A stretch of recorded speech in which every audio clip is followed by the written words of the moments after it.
Hello दोस्तों, welcome to toppers village. दोस्तों आज हम क्लास 12 मैथ्स के चैप्टर 10 वेक्टर एलजेब्रा की मिसलेनियस एक्सरसाइज के कुछ क्वेश्चंस करेंगे। मतलब मिसलेनियस एक्सरसाइज ऑन चैप्टर 10। तो क्वेश्चन नंबर 8 से आगे कुछ एक क्वेश्चन और देखेंगे हम, है ना। तो क्वेश्चन नंबर 10 से चालू करें, क्योंकि यहाँ पर कोई मैं पर्टिकुलर कोई आपको थ्योरी बताऊँ वो तो ज़्यादा मैटर करेगा नहीं, क्योंकि मिसलेनियस एक्सरसाइज है, इसके अंदर सब कुछ मिक्स मिलेगा। तो जैसे जैसे क्वेश्चन आते चले जाएंगे उस हिसाब से हम कंसेप्ट को डील करते चले जाएंगे, मैं आपको बताता रहूँगा। क्वेश्चन नंबर 8 देखो क्या है। Show that the points this A दे दिया, बी दे दिया और सी, तीनों के कोऑर्डिनेट्स दे दिए, are collinear and find the ratio in which B divides A C, है ना। ए सी, ए और सी को मिलाने वाली लाइन को ये बी किस रेशियो में डिवाइड कर रहा है वो हमें बताना है। तो देखो दोस्तों, यहाँ पर पहली चीज़ क्या बोली, ये प्रूव करना है show that the this A B C are collinear. देखो एक चीज़ मैं आपको बताऊँ, जब भी हमें पॉइंट्स को कोलिनियर बताना हो, पॉइंट्स के कोलिनियर होने का मतलब क्या है।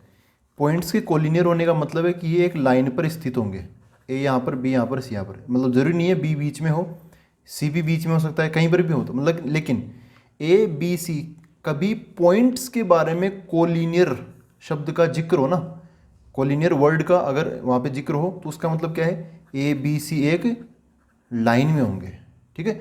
लेकिन कभी वेक्टर्स के बारे में कि भाई ए vector, B vector, C vector, इनके बारे में कोलिनियर का जिक्र हो, इसका मतलब क्या है, ये पैरेलल होंगे। इसका मतलब क्या निकाला जाएगा, पैरेलल, ठीक है। कि ये एक लाइन में होंगे वो जरूरी नहीं है, ये पैरेलल होंगे कि ए वेक्टर यहाँ है, बी वेक्टर यहाँ है, सी वेक्टर ऐसे। अब उल्टी सीधी डायरेक्शन हो सकती है, लेकिन वो जो फ्लो होता है ना, किसी एक लाइन के पैरेलल होने चाहिए तीनों के तीनों। ये मतलब होता है पैरेलल कोलिनियर वेक्टर्स का। और कोलिनियर पॉइंट्स का क्या मतलब होता है, वो एक लाइन पर स्थित होंगे, ठीक है ना। तो अब इसी चीज़ के साथ हम क्वेश्चन को स्टार्ट करते हैं। तो जब भी ऐसा सिचुएशन हो कि भाई ए यहाँ हो, बी यहाँ हो और सी यहाँ हो। अब मैं देखो बी को बीच में लेके चल रहा हूँ, लेकिन मेरे को पता नहीं कि बी बीच में होगा या नहीं होगा। यहाँ पर सी भी बीच में हो सकता है, लेकिन मैं एक एग्जाम्पल के तौर पे बता रहा हूँ कि अगर ए बी सी ऐसे तीनों पॉइंट्स कोलिनियर है, कोलिनियर पॉइंट्स कौन है, ए बी सी, तो वो एक किस किस चीज़ पर वो लोकेटेड होंगे, एक लाइन पर, है ना। ऑन वन लाइन वो लोकेटेड होंगे। तो उस सिचुएशन में हम क्या कंडीशन लगाते हैं, तो जब भी तीन पॉइंट्स को कोलिनियर करने का जिक्र हो, आपको क्या करना है, आपको ए बी मतलब ये डिस्टेंस, ए से बी तक की डिस्टेंस निकाल लेना, बी से सी तक की डिस्टेंस निकाल लेना, बी से सी तक की, और एक ए से सी तक की भी डिस्टेंस निकाल लेना। ऐसे क्वेश्चन आपने क्लास 11th में भी किए होंगे, क्लास 10 में भी किए होंगे, यहाँ पर भी कर रहे हैं, लेकिन सब में अलग अलग लेवल है। क्लास 10 में हम करते थे 2D के अंदर एक्स और वाई दो ही कोऑर्डिनेट आया करते थे, वो डिस्टेंस फॉर्मूला लगा लेते थे। क्लास 11 में करते थे हम 3D में, वहाँ पर वेक्टर नहीं पड़ा था, बस 3D वाला ए बी का फॉर्मूला, डिस्टेंस फॉर्मूला डायरेक्ट। लेकिन अब क्लास अपना कौन सा क्लास 12 है ना, तो क्लास 12 में हम पढ़ रहे हैं वेक्टर, तो हमें इसको वेक्टर के तरीके से डील करना पड़ेगा। यहाँ पर ए बी की डिस्टेंस का मतलब क्या है, ए बी वेक्टर का मैग्नीट्यूड, बी सी जो डिस्टेंस है ना यहाँ से लेके आती है, इसका मतलब क्या है, बी सी वेक्टर का मैग्नीट्यूड। और ए सी का मतलब क्या है, ए सी वेक्टर का मैग्नीट्यूड। जब ये डिस्टेंस आ जाएगी, तब इनमें से जो सबसे बड़ी डिस्टेंस होगी, जैसे अपने डायग्राम के अकॉर्डिंग सबसे बड़ी डिस्टेंस क्या है, ए से लेके सी तक, ए सी।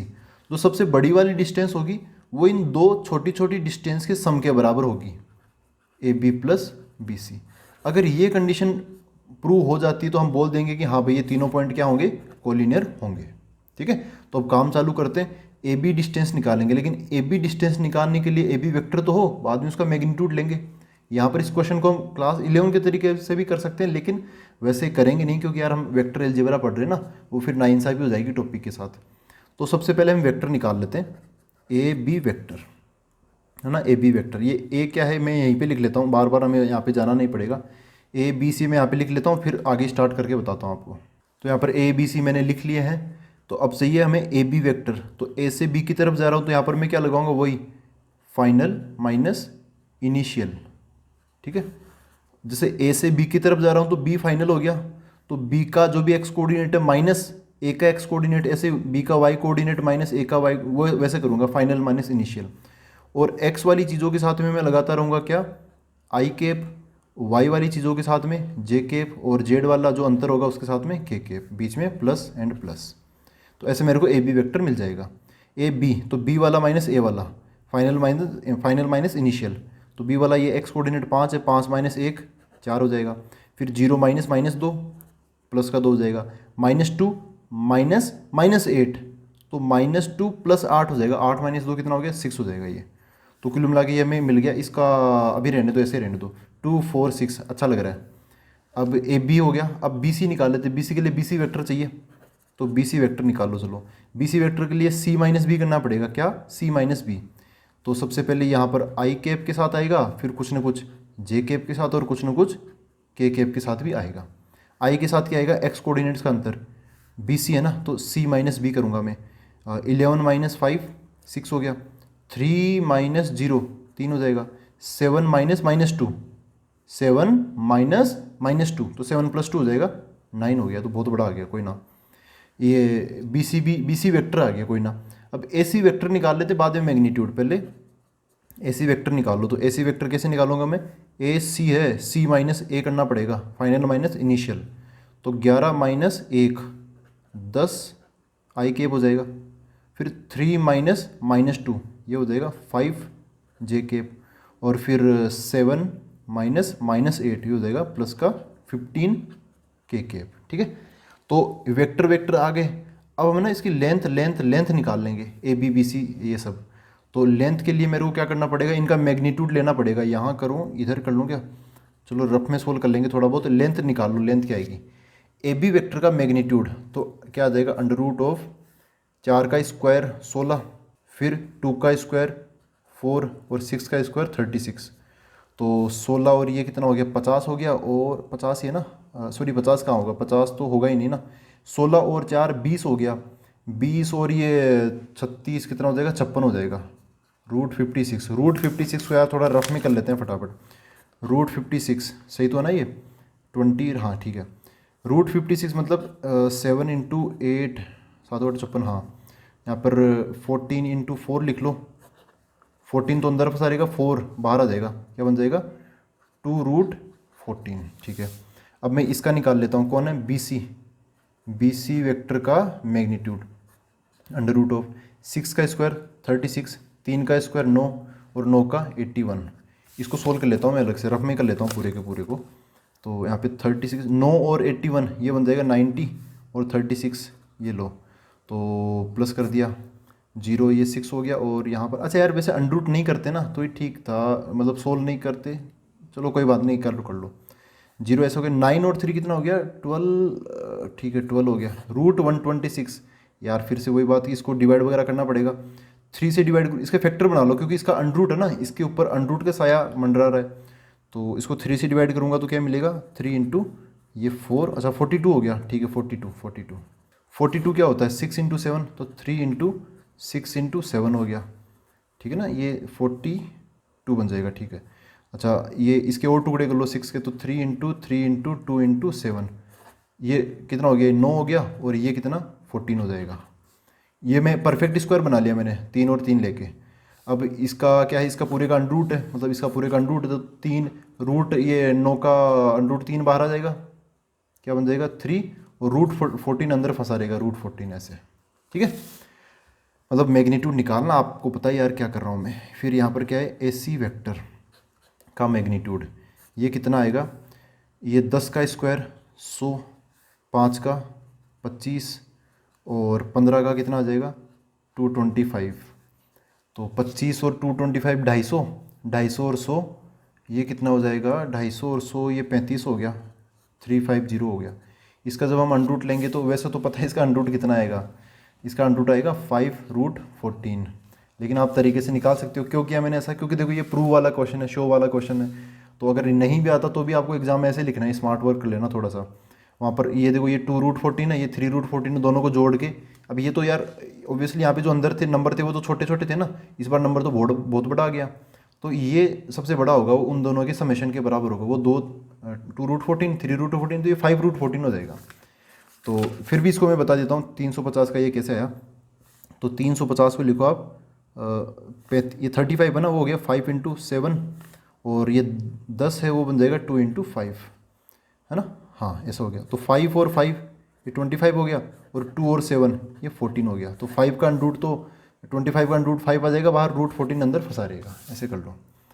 तो अब यहाँ पर आप नोटिस कर सकते हो कि AC जो साइड है वो सबसे बड़ी है, यहाँ पर इसकी वैल्यू इन दोनों के समेशन के बराबर है।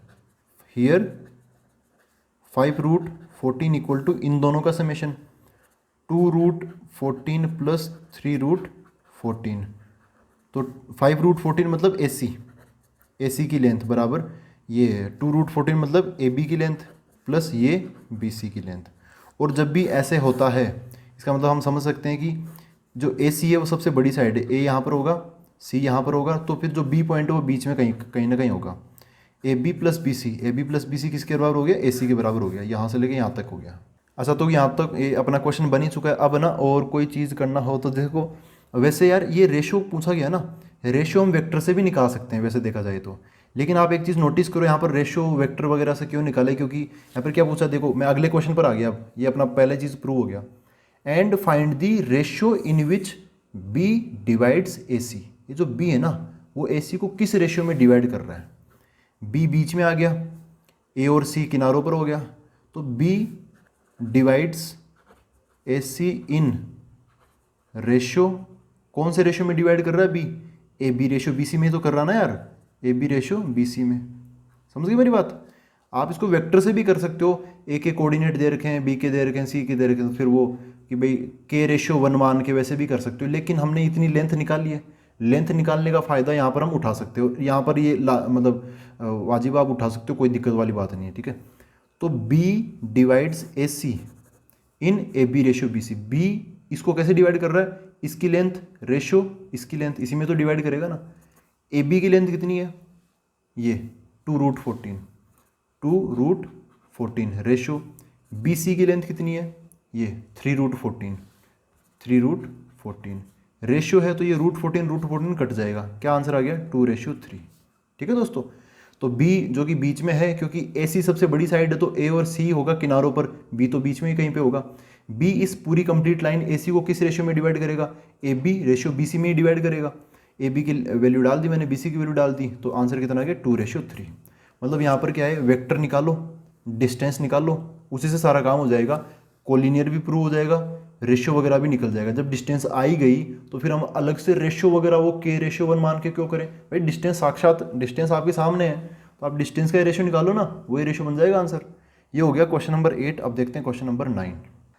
देखो दोस्तों, ये है क्वेश्चन नंबर 9। यहाँ पे ये बोला है find the position vector of a point R।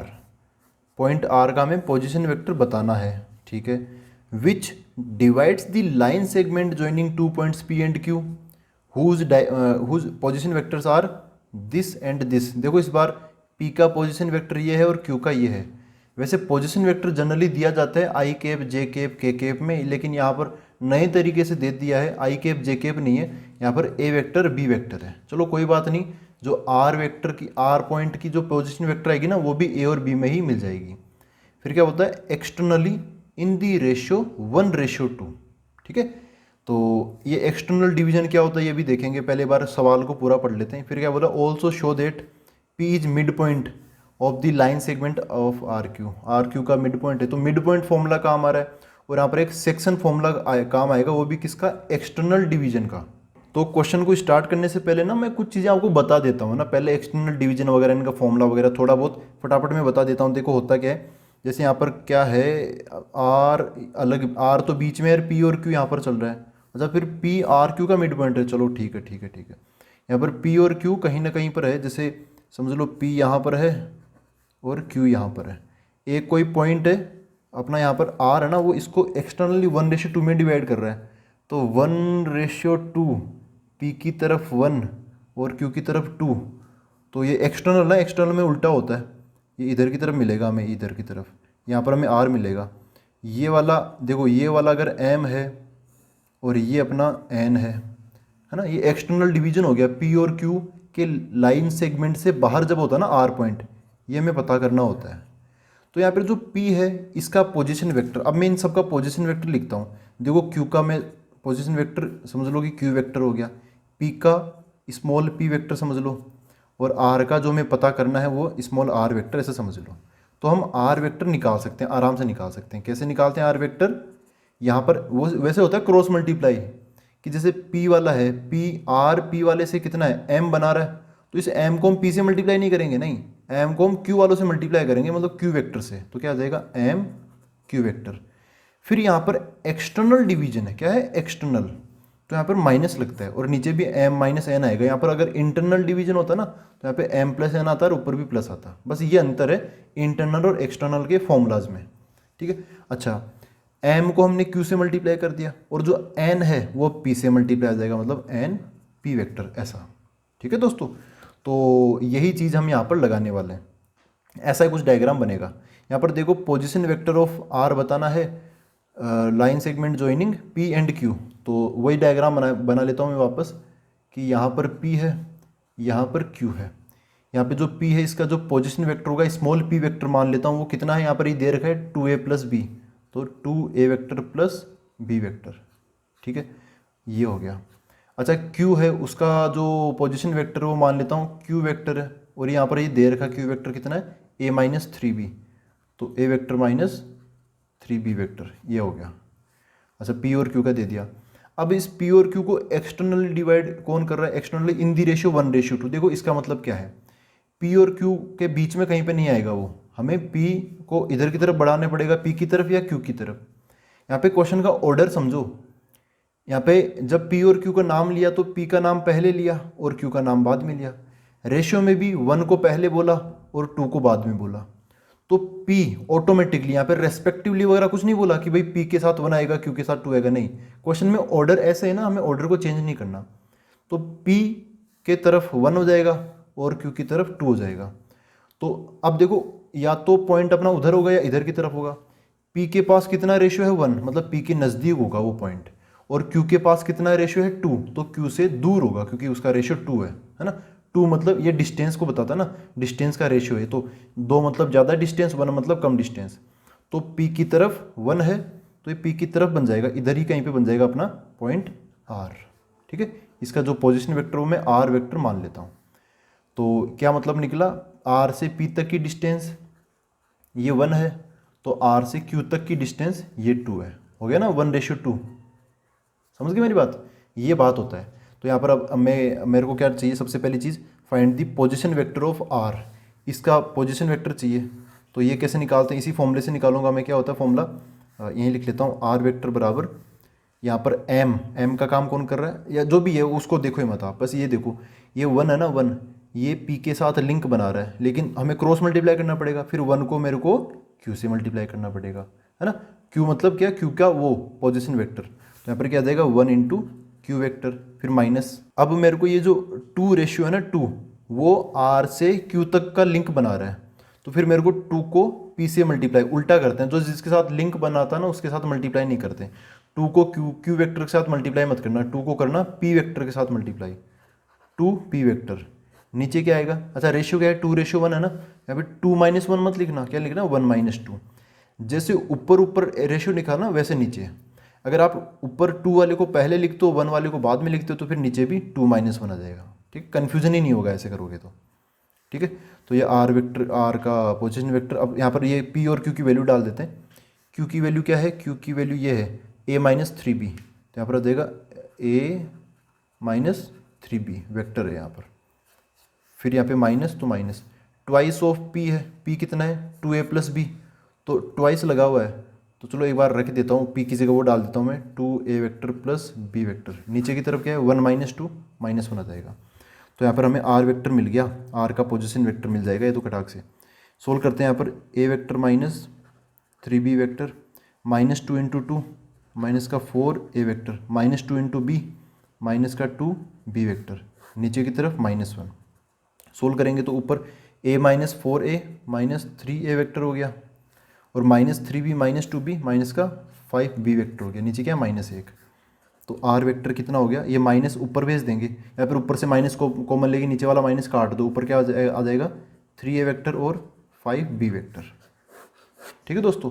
ये बन गया क्या, position vector of point p, जो हमने पॉइंट r, ये हो गया, ठीक है। अब आगे क्या बोला है, also show that p is mid point of the line segment RQ। तो एक बार मैं इन चीज़ों को, ये जो डायग्राम है ना इसको मैं फिर से बना देता हूँ, ऑल्सो लिख के बना लेता हूँ, क्योंकि वो अगला क्वेश्चन भी ऑल्सो लिख के पूछा है। यहाँ पर r इधर है फिर P और फिर Q, R P Q ऐसे, R इधर है, फिर P है और फिर Q है ऐसे, बीच में P और इधर Q है। हमें ये बताना है कि जो also show that P is mid point of R Q, जो P है ना वो R और Q का मिड पॉइंट है। तो P के वो क्या है, कोऑर्डिनेट्स, कोऑर्डिनेट्स क्या, पोजीशन वेक्टर क्या है, P का पोजीशन वेक्टर, P का पोजीशन वेक्टर ये है 2a plus B, 2a vector plus B vector, ये इसका पोजीशन वेक्टर है। Q का क्या है, Q का ये वाला है a minus three B, a minus three B, और R का भी हमने निकाल ही लिया ये वाला 3a प्लस 5b, तो ये आ गया 3a vector plus 5b vector. ठीक है, तो यहाँ पर अगर यहाँ पर ये मिड पॉइंट होना है तो यहाँ पर मिड पॉइंट फॉर्मूला प्रूव हो जाना चाहिए, है ना। हमें क्या बताना है, also show that P is mid point of R और Q, आर क्यू। तो R और Q का अगर हम मिड पॉइंट निकालें वो P के बराबर आ जाना चाहिए, है ना, P के बराबर आ जाना चाहिए। वैसे यहाँ पर हम और तरीके से भी मैनिपुलेट कर सकते हैं कि भाई ये 1 है ये 2 है, तो जैसे इसको मैं x मानूंगा तो ये पूरा हो जाएगा 2x, ये x है ये 2x है, तो ये फिर ये बच गया x, तो ये भी x और ये भी x, तो ये x रेशियो x मतलब 1:1 बन जाएगा। P मिड पॉइंट होगा ही होगा, बिल्कुल होगा। फिर भी इसको हम वेक्टर के तरीके से प्रूव कर देते हैं। यहाँ पर मैं मिड पॉइंट फॉर्मूला लगा के देख लेता हूँ। तो ये मिड पॉइंट फॉर्मूला लगाऊंगा तो मैं किसका मिड पॉइंट निकाल रहा हूँ, mid point of R and Q, मतलब आर क्यू का मिड पॉइंट। तो कैसे लगाते हैं मिड पॉइंट फॉर्मूला, R का क्या है, R वेक्टर, R का R वेक्टर हो गया, जो Q है इसका क्या हो जाएगा, Q वेक्टर बटे 2, ऐसे मिड पॉइंट फॉर्मूला लगाते हैं। इसको सोल्व करते करते R और Q का मिड पॉइंट P आ जाना चाहिए, मतलब ये आंसर आना चाहिए। यहाँ पर R की वैल्यू डालूंगा तो ये क्या है, ये कितनी है 3a vector plus 5b vector plus Q ये है a vector minus 3b vector, है ना, ये और ये लिख लिया मैंने। नीचे की तरफ क्या है 2, तो 2। अच्छा देखो 2a plus a 4a divide by 2 बन जाएगा 2a। यहाँ पे 5b माइनस 3b 2b बचेगा, 2b डिवाइड बाई 2 वो b वेक्टर मिल जाएगा। तो ये 2a प्लस बी वापस p का ही तो मिल गया ना, हमें p वेक्टर मिल गया। तो r vector plus q vector बटे 2 बराबर p वेक्टर, इसका मतलब r और q का मिड पॉइंट p हो गया। तो ये हैंस प्रूव्ड, HP नहीं पूरा लिख दूंगा, हैंस प्रूव्ड। ठीक है ना दोस्तों। तो क्वेश्चन नंबर 9 हो गया, नॉर्मल से section formula mid point formula उससे बनने वाला क्वेश्चन है। अगर आपको पहले से ये चीज़ें आती तो बहुत ही आसान है, नहीं आती तो आप समझ सकते हो यहाँ पर। ठीक है, ये हो गया क्वेश्चन नंबर 9। अब देखते हैं नेक्स्ट क्वेश्चन। देखो दोस्तों, ये है question number 10। The two adjacent sides, adjacent मतलब वो पास पास वाली sides, of a parallelogram are, ये दे रखा है और एक ये दे रखा है i minus 2j minus 3k, और ये पहला वाला क्या था 2i minus 4j plus 5k। Find the unit vector parallel to its diagonal, यहाँ पर एक ही डायगोनल की बात की गई है, तो कौन सा डायगोनल होगा देखते हैं अभी। ऑल्सो फाइंड इट्स एरिया, इसका एरिया भी बताना। तो यार एरिया के लिए तो हम उसको याद करते हैं ना, जब भी एरिया की बात आती है हम किसको याद करते हैं, क्रॉस प्रोडक्ट को। तो यहाँ पे क्रॉस प्रोडक्ट लगाना पड़ेगा। चलो एरिया बाद में देखेंगे, पहले पहला काम है ना, पहला काम पहले करो। Find unit vector parallel to its diagonal. तो ये डायगोनल वगैरह का क्या चक्कर होता है, एक बार में हम डायग्राम बनाते हैं। देखो पैरेललोग्राम, नॉर्मल पैरेललोग्राम ऐसा बना लेता हूँ, ये है अपना पैरेललोग्राम। यहाँ पर एडजेसेंट साइड दे रखी है, ये ए वेक्टर और ये बी वेक्टर, ये हमें दे रखा है। ए वेक्टर में पहले वाले को मान लेता हूँ, ए वेक्टर क्या हो गया 2i cap minus 4j cap plus 5k cap, और ये बी वेक्टर ये दूसरा वाला हो जाएगा ये। तो बी वेक्टर कितना हो गया अपना i cap minus 2j cap minus 3k cap. ठीक है, और जब भी किसी पैरेललोग्राम के डायगोनल की बात आती है तब हम उसका डायगोनल वो वाला लिखते हैं जो कि दिए गए जो वेक्टर्स है ना, जो गिवन वेक्टर्स है उनके साथ साथ वो भी निकलता हो। जैसे ये ए वेक्टर और ये जो बी वेक्टर है ये यहाँ से निकल रहे हैं, इस पॉइंट से, यहीं से निकलने वाले डायगोनल की बात की जाएगी। वैसे बोला नहीं गया कौन सा डायगोनल, तो इस कंडीशन में जब बोला नहीं जाए ना तब हमें यही एकमात्र यही डायगोनल बताना चाहिए। अगर यहाँ पे बोला जाता कि भाई इनके साथ वाला, या बोला जाता तो कोई बात ही नहीं थी, लेकिन यहाँ पे नहीं बोला गया, तब आपको वही डायगोनल लेके चलना है जो कि जहाँ से ये दोनों वेक्टर निकलते हैं ना वहाँ से ये वेक्टर भी, ये डायगोनल भी निकले, ये वाला डायगोनल हमें बताना है। ठीक है, तो अब मैं थोड़ी सी चीज़ें बता देता हूँ कि ये डायगोनल निकालते कैसे हैं, वो सब थ्योरी का पार्ट ये वैसे 10.2 एक्सरसाइज थी ना, उसकी थ्योरी में आ गया था ये पार्ट। ये पैरेललोग्राम लॉ होता है एक, उसमें हम सब कुछ निकाल सकते हैं। देखो फिर भी मैं उसकी कुछ झलकें दिखा देता हूँ। जैसे एक पैरेललोग्राम है, ये ए वेक्टर है और ये अपना बी वेक्टर है।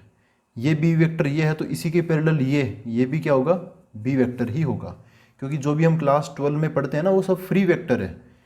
हम एक वेक्टर को उठाकर कहीं पर भी ले जा सकते हैं, वो बशर्ते उसकी लेंथ सेम होनी चाहिए और जो पैरेलल है ना, पैरेलल होना चाहिए उसके, पैरेलल की मतलब वो जो डायरेक्शन है ना वो चेंज नहीं करते हम।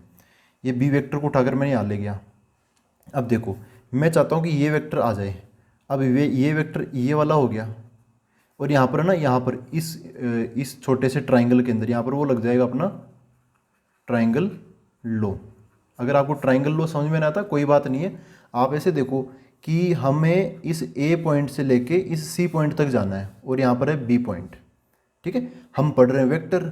वेक्टर में आप कितना चल फिर के जा रहे हो वो मैटर नहीं करता, वेक्टर में मैटर करता है स्टार्टिंग की कंडीशन और लास्ट की कंडीशन, मतलब स्टार्टिंग की पोजीशन और लास्ट की पोजीशन, बीच में क्या हो रहा है कोई मतलब नहीं है। तो ये वाला जो डायगोनल है, ये अपना डायगोनल क्या है, एसी वेक्टर है। क्या है ये, एसी वेक्टर, ए से सी तक। ठीक है, अब जैसे समझो कि यहाँ पर अपना घर है और जो सी है वहाँ पर स्कूल है, बीच में यहाँ पर दुकान है। तो कई बार क्या करते हैं कि हम डायरेक्ट घर से सीधा स्कूल जाते हैं, तो क्या होता है एसी वेक्टर, है ना। तो और कई बार करते क्या, हम यहाँ से अपने घर से दुकान पर जाते हैं, फिर दुकान से फिर स्कूल जाते हैं, फिर आते वक्त समझ लो कैसे भी। तो अब अगर आप दुकान वाले रास्ते से जाते हो स्कूल, तो क्या हो जाएगा, आपका ये वेक्टर आ जाएगा पहले तो ए से बी तक, मतलब ए बी वेक्टर, फिर बी से सी तक मतलब बी सी वेक्टर। ठीक है, वेक्टर में स्टार्टिंग और लास्ट की पोजीशन मैटर करती है। यहाँ पर भले ही इसकी डिस्टेंस बढ़ गई हो, लेकिन वेक्टर में क्या होता है, डिस्प्लेसमेंट होता है। डिस्प्लेसमेंट वेक्टर क्वांटिटी है और डिस्टेंस स्केलर होती है। ये दुकान वाले रास्ते की डिस्टेंस ज़्यादा है और ये डायरेक्ट जाने वाले की डिस्टेंस कम है, लेकिन दुकान वाले रास्ते से आप घर से स्कूल जाओ या फिर डायरेक्ट घर से स्कूल जाओ, दोनों का डिस्प्लेसमेंट सेम है, इनिशियल और फाइनल पोजीशन सेम है। ठीक है, तो इस वजह से ये इधर वाला रास्ता A B vector plus B C vector ये ए सी वेक्टर के बराबर ही माना जाएगा। ठीक है, अच्छा ए बी वेक्टर क्या है, ये ए बी वेक्टर क्या है, ये ए वेक्टर है, A vector plus B C vector क्या है, ये बी सी वेक्टर, ये क्या हो गया, बी वेक्टर हो गया ये वाला। तो ए सी वेक्टर क्या हो गया अपना, ए वेक्टर प्लस बी वेक्टर। ए सी वेक्टर मतलब क्या, यहाँ से लेके यहाँ तक, तो यहाँ से लेके यहाँ तक ये क्या हो जाएगा, ये बी वेक्टर, तो इधर भी क्या हो जाएगा, बी वेक्टर हो जाएगा। तो ये डायगोनल क्या हो गया, ए प्लस बी, ए वेक्टर प्लस बी वेक्टर। ठीक है, तो यहाँ पर सबसे पहले चीज़ वो लिख ही देते हैं, डायगोनल क्या हो गया यहाँ पर, ये वाला लंबा वाला क्या, ए वेक्टर प्लस बी वेक्टर। ठीक है दोस्तों, इसका जो ये दूसरा डायगोनल होगा ना, वो ए वेक्टर प्लस बी वेक्टर नहीं होगा, वो अलग होगा, वहाँ पर माइनस लग जाता है, यहाँ पर प्लस लगता है उसमें माइनस। तो अब हम फटाफट निकाल ही लेते हैं। डायगोनल के वेक्टर को मैं डी वेक्टर बोल देता हूँ, है ना, एक मतलब छोटी सिंपल भाषा में डी वेक्टर बोल देता हूँ कि डी वेक्टर डायगोनल वाला वेक्टर क्या हो गया, ये जो ए सी वेक्टर था ना वो डी वेक्टर है, वो क्या हो गया, ए प्लस बी। अच्छा ए वेक्टर दे रखा है हमें, ये साइड दे रखी है एडजेसेंट साइड, तो ए वेक्टर की जगह रख दूंगा मैं 2i minus 4j plus 5k plus B vector की जगह क्या आ जाएगा, बी वेक्टर की जगह ये आ जाएगा, क्या है, i minus 2j plus 3k। इनको जोड़ देंगे तो हमें डायगोनल का वेक्टर मिल जाएगा, मतलब ये डायगोनल मिल जाएगा हमें। तो 2 और ये 1 3i हो गया माइनस 4j और 2j माइनस माइनस, तो ये माइनस का 6j हो जाएगा और फिर प्लस का 5k ये हो गया। अच्छा सॉरी 5 और 3 हो जाएगा कितना, यहाँ पर प्लस माइनस तो नहीं है ना एक बार, अच्छा यहाँ पे माइनस है यार, बच गए यहाँ पर माइनस है तो यहाँ पर माइनस आएगा, तो 5 माइनस 3 2 हो जाएगा, हाश क्या हो गया, 2k हो गया ये। ठीक है, यहाँ पर ये 2 है, थोड़ा काटा पिटी हो जाती है तो फिर पता नहीं चलता, यहाँ पर क्या है 2 है। देखो दोस्तों हमें डायगोनल वाला वेक्टर मिल चुका है, हमें अब क्या चाहिए, find the unit vector parallel to its diagonal. ये डायगोनल पता नहीं किस लेंथ का है, लेकिन इसके पैरेलल जो यूनिट वेक्टर होगा यहाँ से लेके इतना सही, वो हमें पता करना है। तो मैं क्या करूँगा, इसी का यूनिट वेक्टर निकाल लेता हूँ। इसी का निकालोगे तो इसके पैरेलल ही आता है, तो डी कैप क्या हो जाएगा, डायगोनल के parallel unit vector D cap, तो डी वेक्टर के नीचे इसका मैग्नीट्यूड आ जाएगा। तो डी वेक्टर मतलब ये आ जाएगा पूरा 3i cap minus 6j cap plus 2k cap. नीचे की तरफ इसका मैग्नीट्यूड आ जाएगा, तो इसका मैग्नीट्यूड क्या है, यहाँ पर इसी का ऊपर वाले का ही नीचे आ जाएगा। 3 का स्क्वायर 9, माइनस 6 का स्क्वायर 36 और 2 का स्क्वायर 4 हो जाएगा। तो ऊपर की तरफ कितना है 3i cap minus 6j cap plus 2k cap.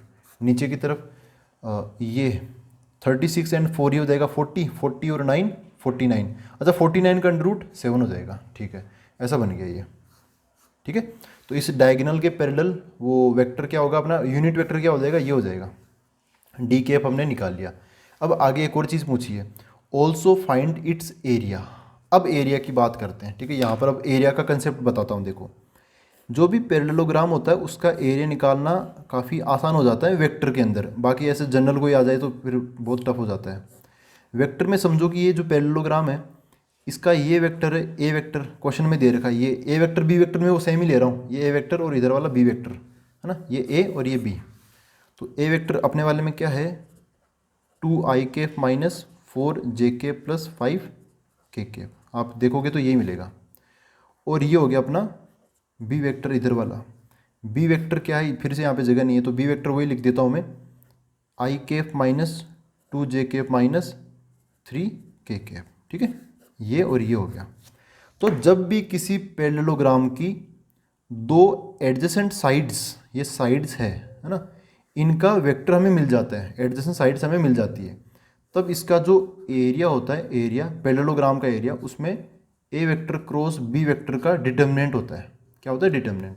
एक बार होता है ट्राइंगल, मतलब ये ऊपर वाला हटा दो, ये ऐसा ट्राइंगल बन जाता है वो, है ना, ये ऐसे, ये बी ये ए और ऐसे। तो ट्राइंगल में क्या होता है यहाँ पे हाफ लग जाता है, लेकिन पैरेललोग्राम में हाफ नहीं लगता। ऐसा कैसा आता है?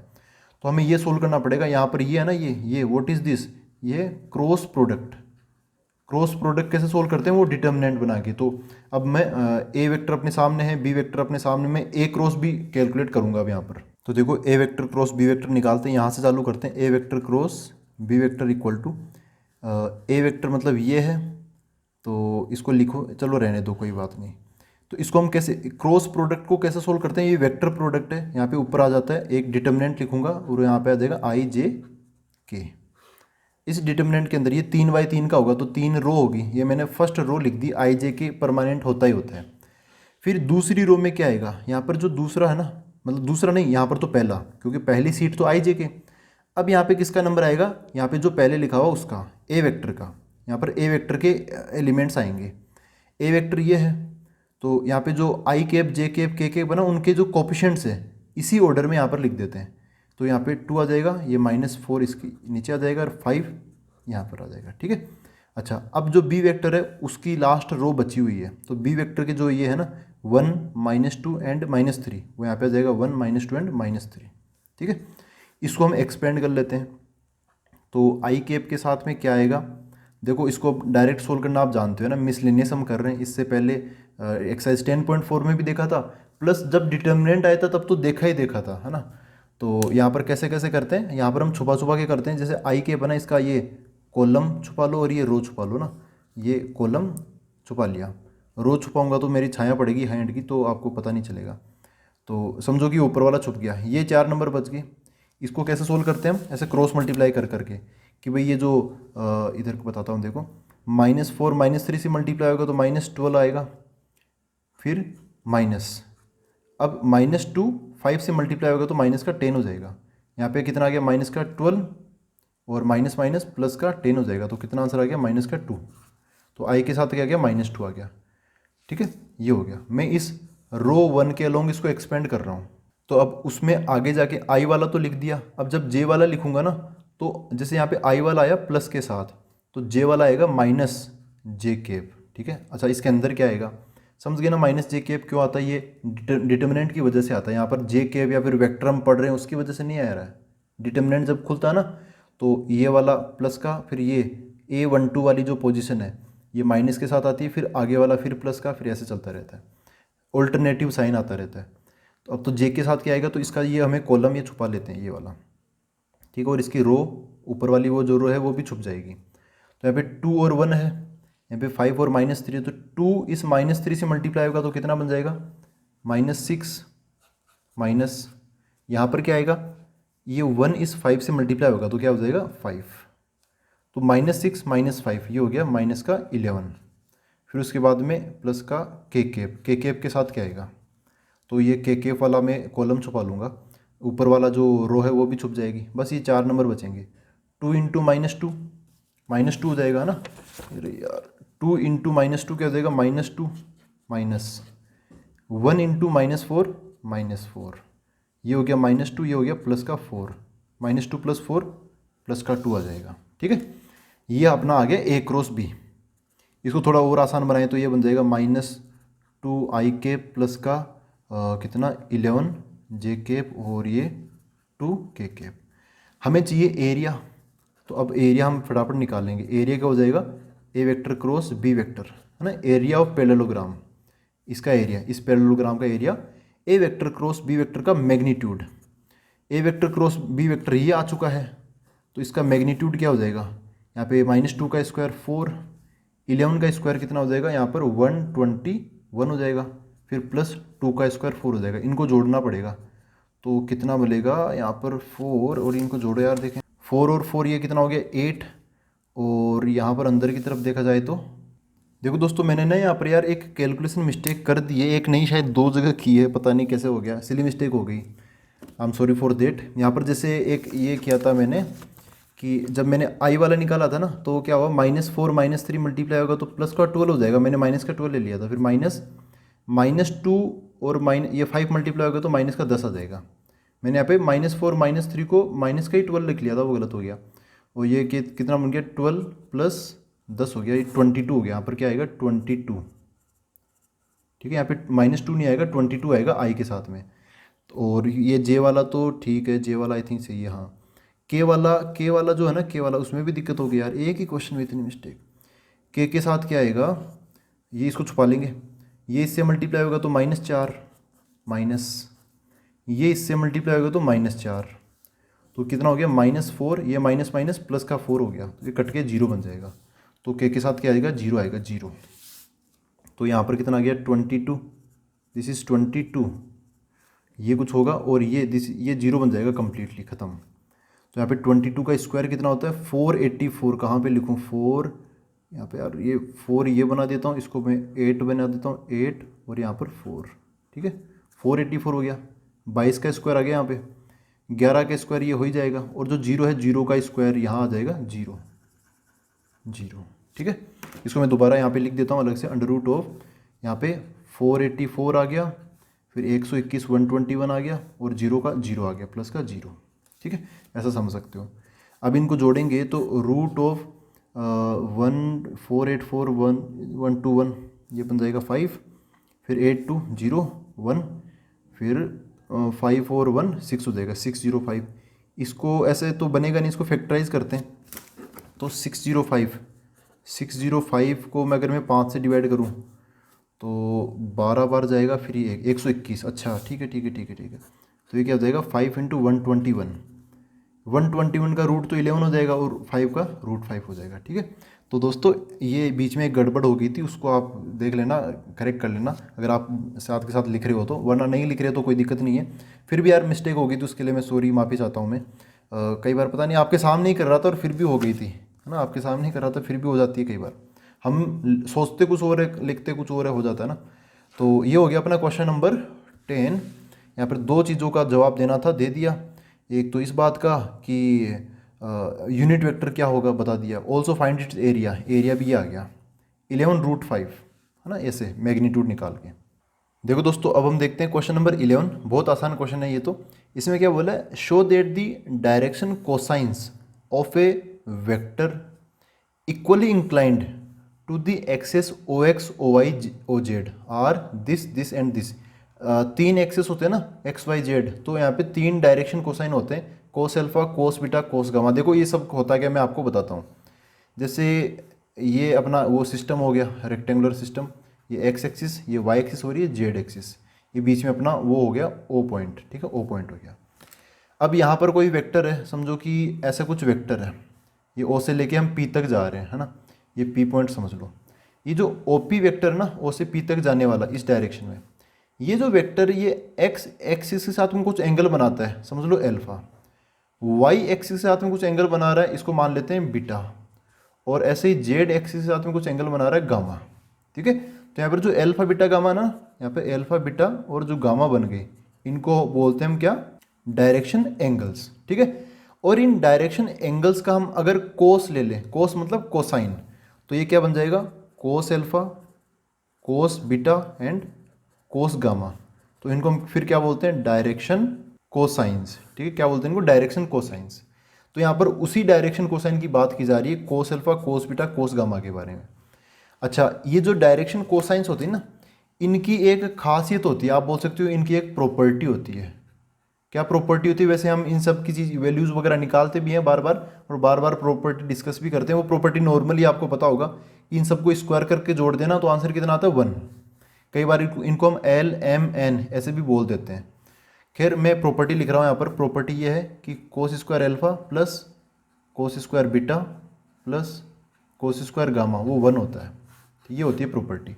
ठीक है, ये एक बीच की मैंने बातें बता दी, ये सारी चीज़ें एक बेसिक कंसेप्ट के लिए बिल्ड करवा दिया। अब देखो यहाँ पर क्वेश्चन के अकॉर्डिंग क्या है, show that the direction cosines of a vector equally inclined to the axes O X O Y O Z. एक ऐसा वेक्टर जो एक्स एक्सिस के साथ में, मतलब ओ एक्स मतलब एक्स एक्सिस, ओ वाई मतलब वाई एक्सिस के साथ में, और ओ जेड मतलब जेड एक्सिस के साथ में, जेड एक्सिस के साथ में इक्वली इंक्लाइंड है ना। यहाँ पे एक वर्ड बोला है क्या, इक्वली इंक्लाइंड। इसका मतलब क्या है, वो बनाएगा इक्वल एंगल्स। यहाँ पे जो भी एंगल्स बनाएगा ना, वो एंगल्स क्या होंगे, इक्वल होंगे। अब यार कोई इक्वली इंक्लाइंड है किसके साथ में, O X O Y O Z. अब ये O X O Y O Z क्या है, X axis Y axis Z axis ही तो है। और कोई वेक्टर एक्स एक्सिस के साथ में, वाई के साथ में, जेड के साथ में कोई एंगल बनाता है, अल्फा बीटा गामा, तो वो क्या कहलाते हैं, डायरेक्शन एंगल्स कहलाते हैं। यहाँ पर इक्वली इंक्लाइंड है, इसका मतलब जो एंगल्स है ना वो बराबर है। एंगल्स क्या है, इक्वल है। इसका मतलब क्या हुआ, अल्फा बराबर बीटा बराबर गामा हो गया। ठीक है, अल्फा है ओ एक्स के साथ, मतलब एक्स एक्सिस के साथ, बीटा हो गया वाई के साथ, गामा क्या हो गया, जेड के साथ में। इक्वली इंक्लाइंड मतलब ये एंगल्स बराबर है। जब ये एंगल्स बराबर होंगे, है ना, जब ये अल्फा बीटा गामा बराबर होंगे, तो cos alpha cos beta cos gamma भी बराबर होंगे। इनका जब हम कोस लेंगे तो क्या मिलेगा हमें, कोस अल्फा, इसका क्या हो जाएगा कोस बीटा, और इसका क्या हो जाएगा कोस गामा। ये भी तो बराबर होंगे ना यार। ठीक है, ये भी क्या होंगे, बराबर। ये क्या हो गया, अकॉर्डिंग टू क्वेश्चन हो गया। अच्छा, अब ना इनकी प्रॉपर्टी होती है, but we know that cos square alpha plus cos square beta plus cos square gamma equal to 1, है ना। चूंकि cos square alpha plus cos square beta plus cos square gamma equal to 1 होता है। अब cos alpha की जगह तो cos alpha लिखूंगा ही लिखूंगा मैं, यहाँ पे कोस स्क्वायर अल्फा आ जाएगा। जो कोस बीटा ना, उसकी जगह भी मैं कोस अल्फा ही लिखूंगा, क्योंकि सब सेम है, तो सबको अलग अलग क्यों लिखूँ, सेम ही लिख देता हूँ। सबको कोस स्क्वायर अल्फा ही लिख देता हूँ, cos square alpha equal to 1। इसको सोल्व करेंगे, कोस स्क्वायर अल्फा 3 बार आ गया, तो 3 times cos square alpha equal to 1 आ गया। ये 3 उसके डिवाइड में चला जाएगा, तो क्या मिल जाएगा, cos square alpha equal to 1/3। इसको जब हम सोल्व करेंगे तो कोस अल्फा क्या मिल जाएगा, ये रूट उधर चला, स्क्वायर उधर चला जाएगा, उसका अंडरूट बन जाएगा, प्लस माइनस 1/√3। ठीक है, प्लस माइनस लगाना जरूरी है। ठीक है दोस्तों, ये हो गया कोस अल्फा। चूंकि cos alpha cos beta cos gamma सब बराबर ही है, तो ये हो जाएगा कोस बीटा, और ये हो जाएगा अपना कोस गामा, सबके सब बराबर है।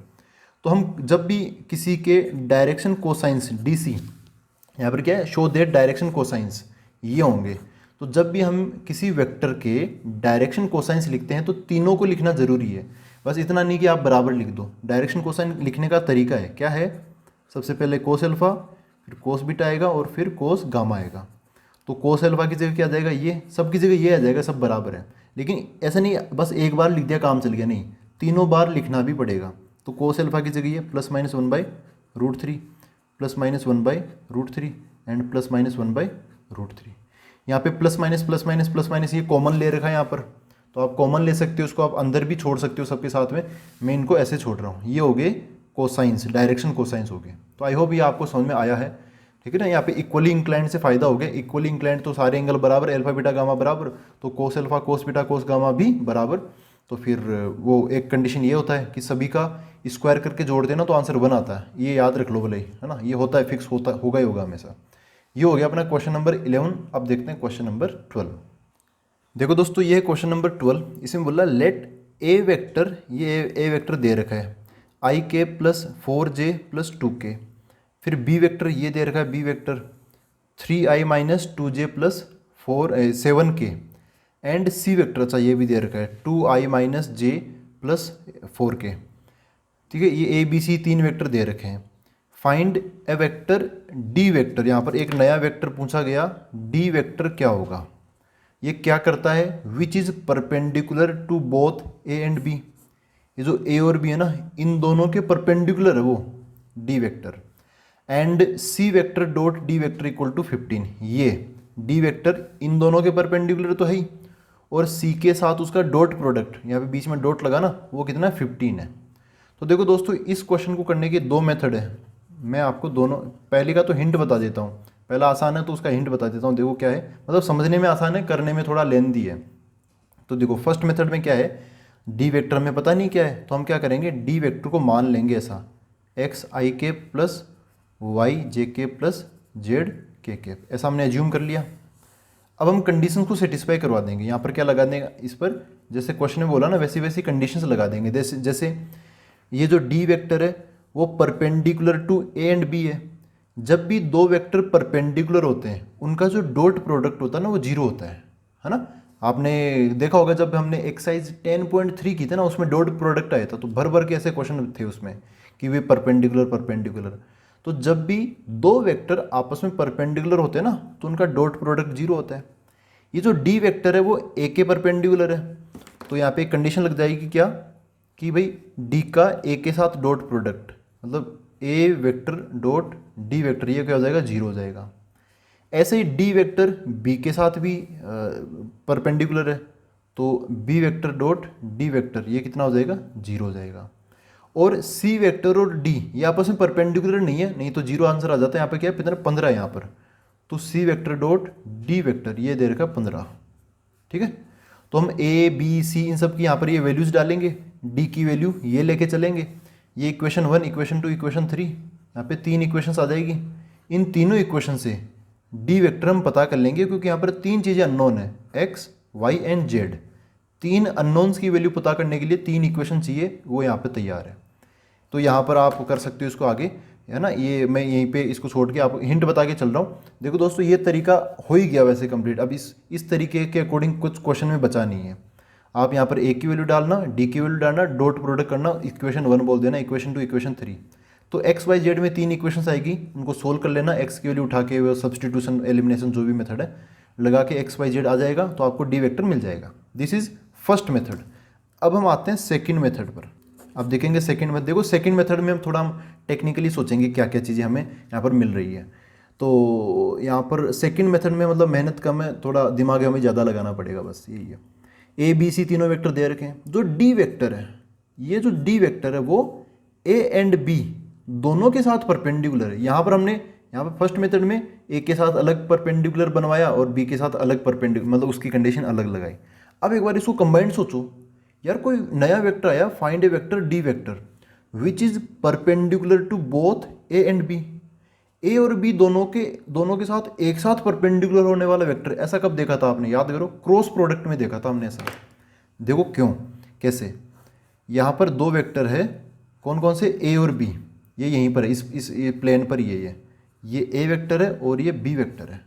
ठीक है, तो जब हम इन दोनों का क्रॉस करेंगे, मतलब ए क्रॉस बी, तो वो हम राइट हैंड थंब रूल से करते हैं।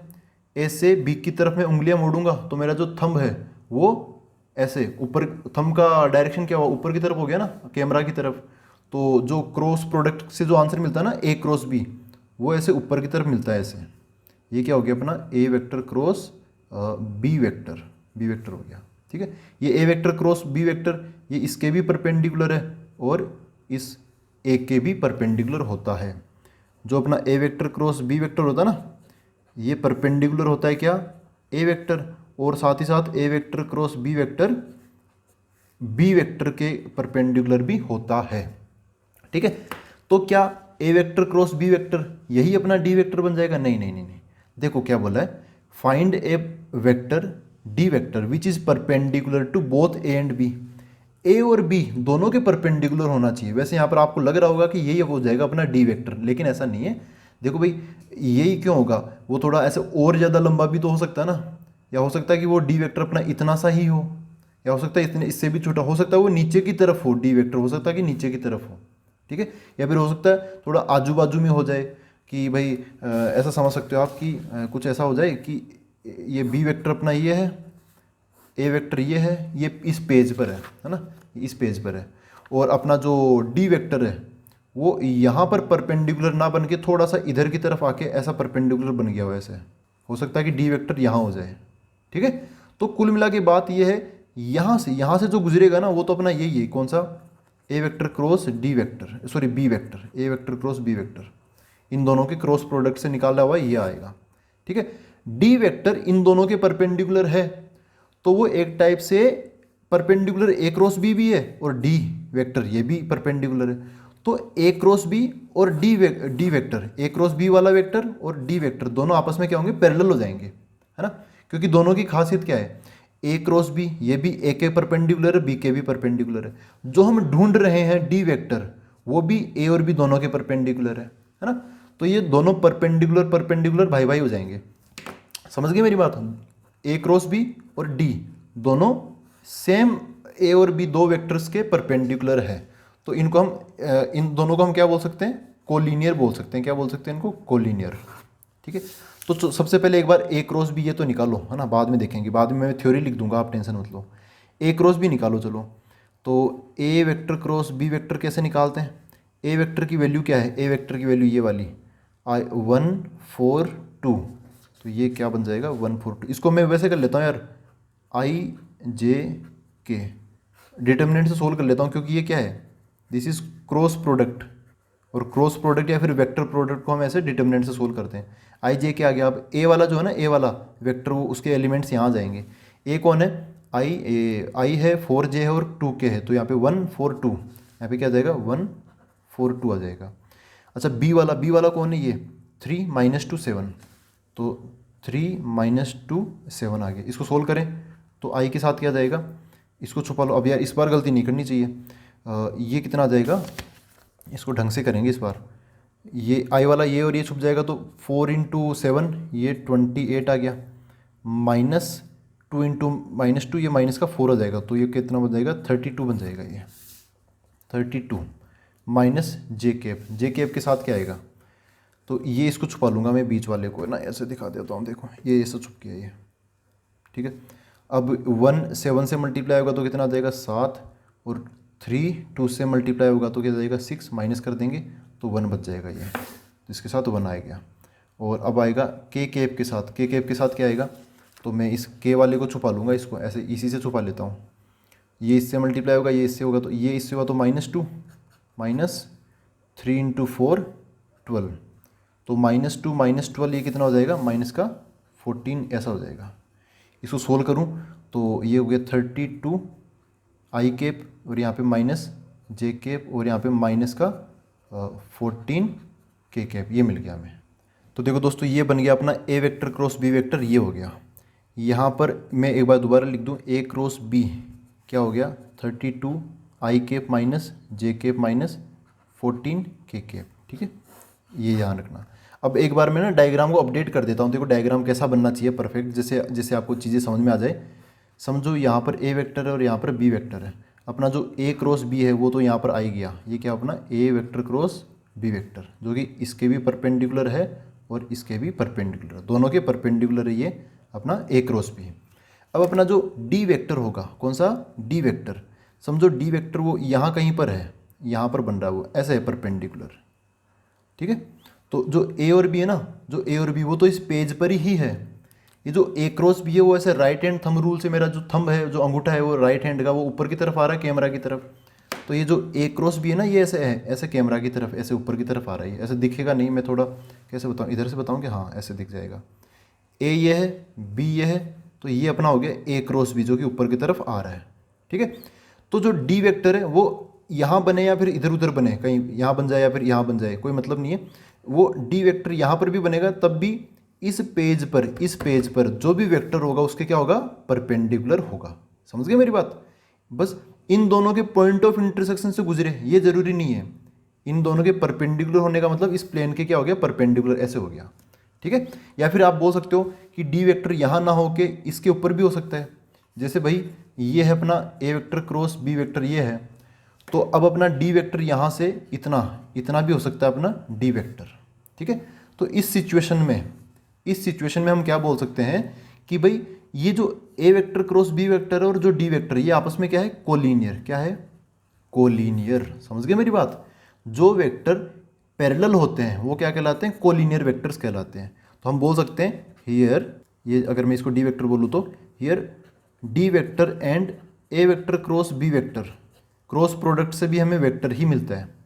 D vector and A vector cross B vector are collinear vectors, है ना, क्योंकि दोनों सेम मतलब सिमिलरिटी रखते हैं, दोनों ए और बी के परपेंडिकुलर है, तो ये आपस में क्या हो जाएंगे, पैरेलल हो जाएंगे। तो जो भी कोलीनियर वेक्टर्स होते हैं ना, उनको हम देखो कैसे मान सकते हैं।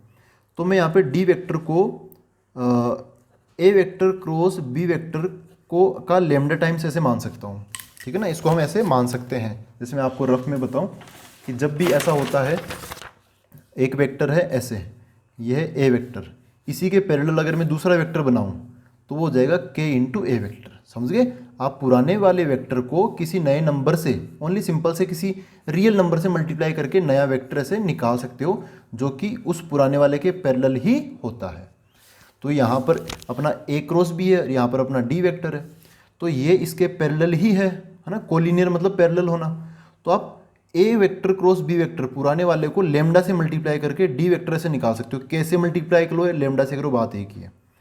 तो डी वेक्टर की वैल्यू क्या होगी, लेमडा टाइम्स ए क्रॉस बी। अभी ने निकाला ये वाला ए क्रॉस बी, यहाँ पर ये है, ये पूरा सोल्व करके निकाला हमने। तो ए क्रॉस बी की वैल्यू ये यहाँ पर मैं डाल देता हूँ, 32 i cap minus j cap minus फिर कितना है 14 के केप, ये हो गया। डी वेक्टर में कम से कम इतना तो मिला। अब डी वेक्टर की एक कंडीशन बच गई कि find D vector which is perpendicular to A and B. तो हमने ए क्रॉस बी निकाल लिया, ए क्रॉस बी के बराबर ये मतलब लेमडा टाइम से मल्टीप्लाई करके डी लिख दिया। फिर क्या है, एंड सी डॉट डी बराबर 15। अब ये कंडीशन लगा देता हूँ, also C vector dot D vector equal to 15 है।